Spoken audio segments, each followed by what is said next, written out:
हे focus, सो आज के इस वीडियो में हम बात करेंगे कन्वेंस के बारे में। इसके पहले के जो 2 वीडियोस थे उसमें हमने पहले वीडियो में मैंने ड्राफ्टिंग के बारे में आपको बताया, दूसरे वीडियो में प्लीडिंग के बारे में बताया, प्लीडिंग के ऑब्जेक्टिव्स बताए, प्लीडिंग के फंडामेंटल्स बताए, प्लीडिंग सीपीसी में कहाँ लेट डाउन है वो मैंने बताया। जैसे ऑर्डर 6 में आपका प्लीडिंग्स के बारे में सब कुछ लिखा हुआ है वो मैंने आपको बताया। अभी प्लीडिंग ड्राफ्टिंग मतलब मैंने आपको क्या बताया, ड्राफ्टिंग मतलब आपके पास इन्फॉर्मेशन आई, इन्फॉर्मेशन से आपने एक स्ट्रक्चर ड्रॉ किया, एक स्टोरी ड्रॉ किया, एक स्टोरी बनाई। तो इस प्रोसेस को, ये इन्फॉर्मेशन से उसको स्टोरी बनाने का जो प्रोसेस था उसको क्या कहते थे, उसको हम बोलते हैं ड्राफ्टिंग। और वो जब प्रोसेस खत्म हो गया तो प्रोसेस खत्म होने के बाद जो डॉक्यूमेंट रेडी हुआ मेरे पास वो है प्लीडिंग। सो ऐसे ही मैं आपको एक एग्जांपल देता हूँ कि मैं घर से निकला कोर्ट जाने के लिए। सो जब से मैं घर से निकला हूँ, जैसे मैं 12 बजे घर से निकलूँगा तो मैं 12:30 बजे घर पे कोर्ट पहुँचूँगा। तो 12 बजे से लेके 12:30 बजे तक मैं रास्ते में ही हूँ।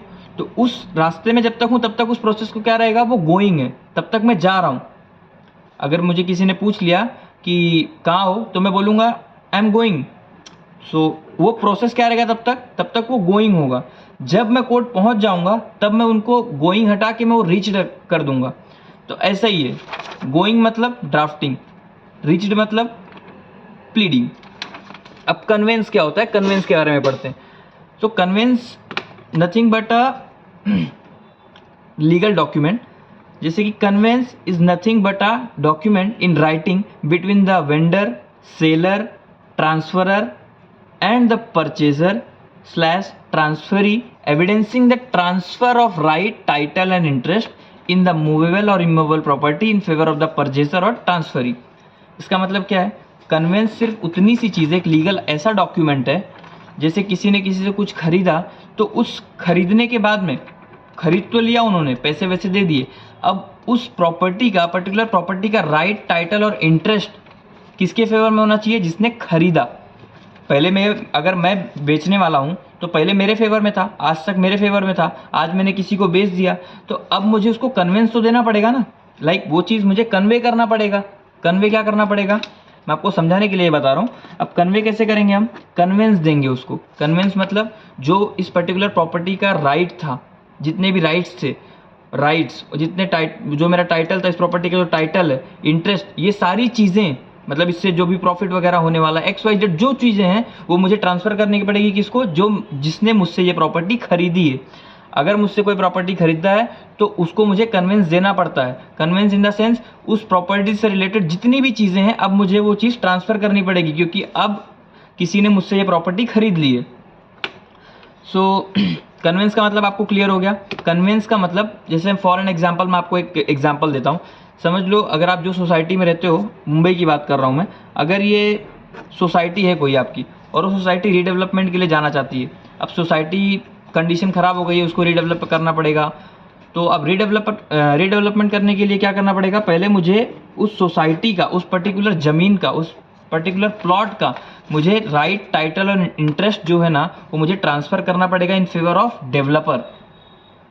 डेवलपर के फेवर में क्यों करना पड़ेगा, क्योंकि उसको बहुत सारे परमिशंस लेने पड़ेंगे, बहुत सारी चीज़ें हैं जो उसको डिफ़िकल्टीज देगी। कितनी बार वो सोसाइटी के मेंबर्स के पास आएंगे और बोलेंगे कि मुझे यहाँ पे सिग्नेचर करके दो, मुझे वो करके दो, ये करके दो। इसीलिए क्या होता है, सोसाइटी चीज़ों को सिंपल करने के लिए सोसाइटी क्या करती है, कन्वेंस करती है। कन्वेंस क्या करेगी, जो अभी जो सोसाइटी का राइट, टाइटल और इंटरेस्ट था वो पहले सोसाइटी मेंबर्स के पास था। अब सोसाइटी मेंबर्स ने क्या किया, सोसाइटी मेंबर्स ने उठा के सारा कन्वेंस दे दिया डेवलपर को कि मैं सारी राइट, टाइटल और इंटरेस्ट आपको इतने पीरियड ऑफ टाइम के लिए दे रहा हूँ, जब तक आप मेरा ये प्रॉपर्टी डेवलप करके, सोसाइटी डेवलप करके वापस नहीं दे देते तब तक। एक बार सोसाइटी डेवलप हो गई, जो डेवलपर थे उन्होंने सबके फ्लैट्स उनको वापस कर दिए। उसके बाद डेवलपर जो हैं, डेवलपर कन्वेंस कर देते हैं, कन्वेंस दे देते हैं इन फेवर ऑफ सोसाइटी। जो राइट, टाइटल और इंटरेस्ट था वो फिर से सोसाइटी के अंदर आ जाएगा, सोसाइटी के पास आ जाएगा। नेक्स्ट देखते हैं हम लोग objectives of conveyance. So objectives are, first objective is to become a legal owner. अभी मैंने आपको बताया ना कि नॉर्मली आपने चीज़ें खरीद ली, चीज़ को किसी से आप खरीद लिए, अगर उसका आपके पास राइट, टाइटल और इंटरेस्ट ही नहीं है तो फिर उस प्रॉपर्टी को खरीद के कोई मतलब नहीं हुआ, क्योंकि उसके पास आपका राइट ही नहीं है, सोसाइटी का राइट ही नहीं है। Society in the sense sorry आपका राइट ही नहीं है उस प्रॉपर्टी के ऊपर, तो फिर मतलब क्या हुआ?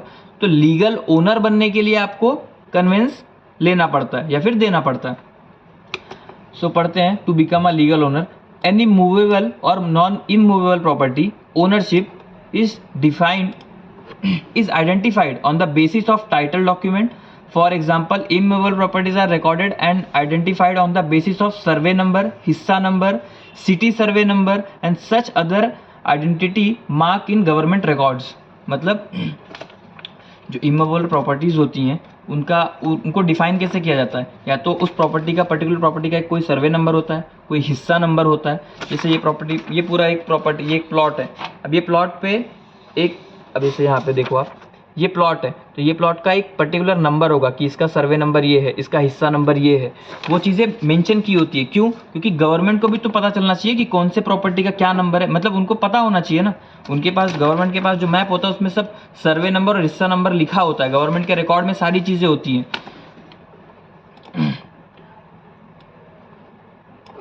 When such identity marks are recorded in the title document, conveyance deed, and such documents are duly stamped and registered with the appropriate authority, and such authorities notify the transfer of the right title and interest in property in favor of the purchaser transferee, then it is conclusive evidence of ownership of such property. तो ये जब convince वगैरह होता है ना, ये चीज़ें register की जाती हैं। रजिस्टर क्यों करते हैं रजिस्टर करते हैं। अब रजिस्ट्रेशन क्या होता है मैं आपको ये बताता हूँ। रजिस्ट्रेशन मतलब कि फॉर एन एग्जांपल कि आपका ये प्लॉट था, आपने किसी को बेच दिया, आपने रजिस्टर नहीं किया, कोई इशू नहीं है। जब रजिस्टर नहीं किया ना, कोई इशू नहीं है जब तक जिसको आपने बेचा है या फिर कोई और आके उस पर अपना राइट क्लेम ना करे तब तक। इसीलिए रजिस्ट्रेशन का एक, गवर्नमेंट ने रजिस्ट्रेशन अथॉरिटी निकाला कि आप जितने भी प्रॉपर्टीज़ है, जितने भी आप चीज़ें सेल कर रहे हो, बाय कर रहे हो, आप चीज़ों को रजिस्टर करो, गवर्नमेंट के रिकॉर्ड में डालो। अब गवर्नमेंट कौन हो गया? गवर्नमेंट हो गई थर्ड पार्टी। गवर्नमेंट क्या करती है? इन सारी चीज़ों का रिकॉर्ड रखती है, किसने किसको बेचा और कब बेचा। उस चीज़ों का गवर्नमेंट आपसे चार्ज भी लेती है, स्टैम्प ड्यूटी वगैरह जो भी रहता है आपको भरना पड़ता है। तो ये होता है रजिस्ट्रेशन का मतलब। अभी कन्वेंस आपने दिया, जैसे मैंने समझ लो अभी मैं आपको रीडेवलपमेंट का बताया, तो जब सोसाइटी ने डेवलपर को कन्वेंस दिया होगा वो भी रजिस्टर हुआ होगा, और जब डेवलपर ने सोसाइटी को वापस किया होगा वो कन्वेंस, तो भी वो चीज़ रजिस्टर हुई रहेगी। मतलब गवर्नमेंट के रिकॉर्ड में वो चीज़ एंट्री दिखी होगी कि पहले सोसाइटी ने इनको कन्वेंस दिया, क्यों? रीडेवलपमेंट के लिए। फिर डेवलपर ने उसको सोसाइटी को वापस कर दिया, रीडेवलप करके वो सोसाइटी। तो ये चीज़ें बहुत इंपॉर्टेंट, अगर ये गवर्नमेंट रिकॉर्ड में होगी तो फिर इन केस इन फ्यूचर अगर वो उस प्रॉपर्टी पे, पर्टिकुलर प्रॉपर्टी पे कोई और क्लेम करता है तो आप कोर्ट में जाके ये चीज़ बता सकते हो कि गवर्नमेंट रिकॉर्ड में मेरा नाम दिख रहा है। अगर आप लीगल ओनर होगे तो आप बता सकते हो कि इस गवर्नमेंट रिकॉर्ड में मेरा नाम दिख रहा है, तो मैं ओनर हूँ इस प्रॉपर्टी का। सेकेंड पॉइंट क्या है? To make entries in a government record. मैंने आपको जो बताया ना, अब रजिस्ट्रेशन डिपार्टमेंट अगर है और आपने हर चीज़, आप डॉक्यूमेंट्स जो है रजिस्टर ही कर रहे हो, तो रजिस्टर कर रहे हो मतलब गवर्नमेंट के रिकॉर्ड में आप एंट्री दिखा रहे हो। कैसे? अगर आप देखोगे तो कंपनीज़ में लेजर अकाउंट बनता है, बैलेंस शीट बनती है, तो उसमें क्या होता है? जितने भी एक्सपेंसेस होते हैं, जितने भी असेट्स होते हैं, उन सब चीज़ों का एंट्री होता है। तो ऐसे ही गवर्नमेंट के पास कौन किसको कब ट्रांसफ़र कर रहा है, उस सारी चीज़ों का एंट्री होता है। इसीलिए रजिस्ट्रेशन करना इंपॉर्टेंट होता है कि कल को अगर आपके प्रॉपर्टी पे कोई अलग बंदा क्लेम करता है, फिर कोई अदर थर्ड पार्टी आपके प्रॉपर्टी पे क्लेम करिए, तो आप बता सको गवर्नमेंट रिकॉर्ड निकाल के कि वो चीज़ मैंने किसी को बेची नहीं है। अगर मैंने बेची होती तो मैंने वो रजिस्टर कराया होता। इसलिए रजिस्ट्रेशन कंपलसरी है कि कल को प्रॉब्लम्स ना बढ़ें।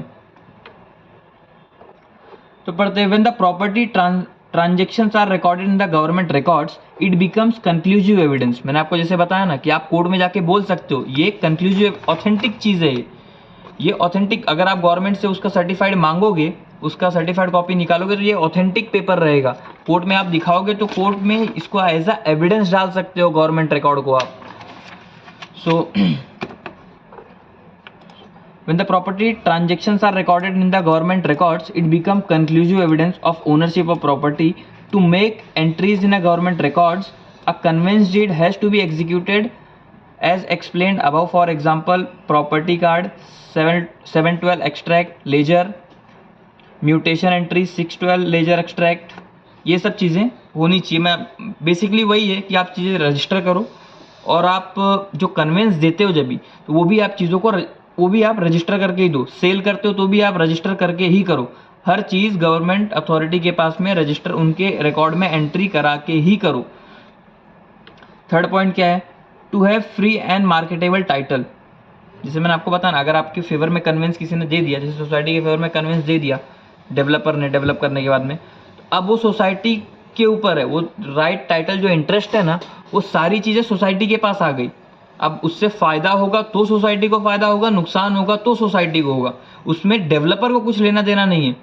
नहीं तो ऐसा हो गया कि अगर सोसाइटी ने, डेवलपर ने कन्विंस नहीं दिया और फिर डेवलपर ने उसमें बता देंगे कि इसका ओनर तो मैं हूँ, बिल्डिंग का ओनर तो मैं हूँ, फिर डेवलपर ने किसी और को कुछ बेच दिया, कुछ XYZ चीज़ें कर दी, तो इससे कॉम्प्लिसिटी किसके लिए बढ़ जाएगी, वो सोसाइटी में रहने वाले लोगों के लिए रह जाएगी। इसीलिए क्या होता है कि लोग कन्विंस ले लेते हैं डेवलपर से कि भाई तुम जो भी राइट टाइटल इंटरेस्ट हो मुझे दे दो, नुकसान होगा तो भी मैं झेलूंगा और प्रॉफिट होगा तो भी मैं झेलूंगा।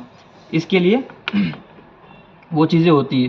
तो इस थर्ड पॉइंट क्या था, to have a free and marketable title, मतलब आप मार्केट में चीज़ बोल सकते हो कि इसका चीज़ का टाइटल मेरे पास है, और उस चीज़ की अगर वैल्यू बढ़ी घटी जो भी है, फ़ायदा नुकसान जो हुआ वो आपका लायबिलिटी और असेट्स होगा। सो इतना ही था कन्वेंस के बारे में। एक और पॉइंट है, व्हाट इज़ कन्वेंस, तो इसको भी पढ़ लेते हैं।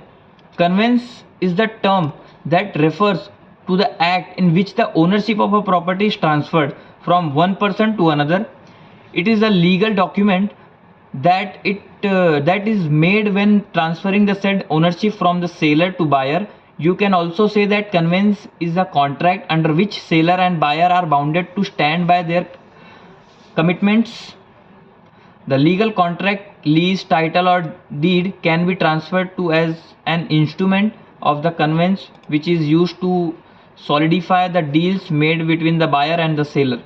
तो बेसिकली वही चीज़ें लिखी हुई हैं कि आपको कभी भी आप कोई चीज़ खरीदते या बेचते हो तो कन्वेंस ले लो या दे दो, जैसे भी है, क्योंकि फिर उससे आपको फ्यूचर में कॉम्प्लिसिटी नहीं होगी। अगर आप नहीं करोगे तो क्या पता कल को जाके कोई चीज़ बिगड़ जाए तो फिर उसमें आप भी लायबल हो जाओ, क्योंकि आपने कन्वेंस नहीं दिया था या फिर आपने कन्वेंस लिया नहीं था, तो आपका नुकसान भी हो सकता है इन सब चीज़ों से। इसीलिए कन्वेंस लेना देना ज़रूरी है। अब कन्वेंस का मतलब, मैंने आपको ये चीज़ क्लियर कर दिया कि कन्वेंस का मतलब होता क्या है। बहुत चीज़ें ऐसी भी होती है जैसे लोगों को कन्वेंस का मतलब नहीं पता। अब जैसे कन्वेंस अगर देखोगे आप, तो कन्वेंस का मतलब लोगों को क्या पता है, मैं आपको बताता हूँ। मतलब मुझे ऐसा लगता है कि जिनको पता है उनको पता है, लेकिन जिनको नहीं पता है उनको ऐसा लगता है कि कन्वेंस मतलब ये होता है कि खर्चा। मैं एक जगह से दूसरे जगह तक गया तो उसका कन्वेंस कितना हुआ, इट मीन्स खर्चा कितना हुआ। तो वो कन्वेंस और ये कन्वेंस अलग है, ये कन्वेंस अलग चीज़ है, वो कन्वेंस अलग चीज़ है। सो आज के लिए इतना ही, थैंक यू।